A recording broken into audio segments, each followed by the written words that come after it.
I recently graduated with a degree in Bachelor of Science in Hospitality Management from Partido State University.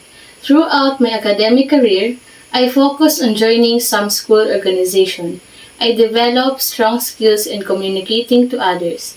In addition to my academic background, I have also gained hands-on experience through extracurricular activities, which helped me grow both personally and professionally. I am excited about the opportunity to bring my skills. I consider my ability to problem solving to be one of my key strengths. Additionally, I'm a quick learner and thrive in environments that challenge me to grow and adapt. I have been working on is public speaking. However, I've been proactive about improving this by practicing on how to speak English fluently. I've seen improvement and I'm committed to continuing my development in this area.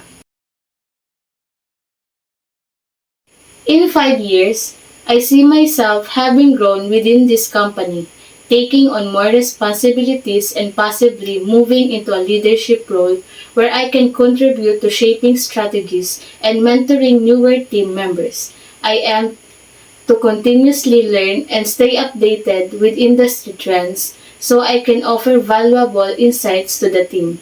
My goal is to be recognized for my contributions to the company's success while developing both my professional and personal skills. I can bring a fresh perspective and a strong foundation. Additionally, I'm highly adaptable and eager to take on new challenges, which means I can hit the ground running and quickly contribute to the team's objectives. I believe my unique combination of being a good communicator sets me apart from other candidates. I bring a strong work ethic and a drive to continuously improve.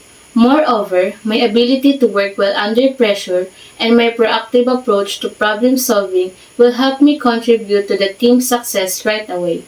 I am confident that I can bring an expertise to this role, helping the company reach its goals.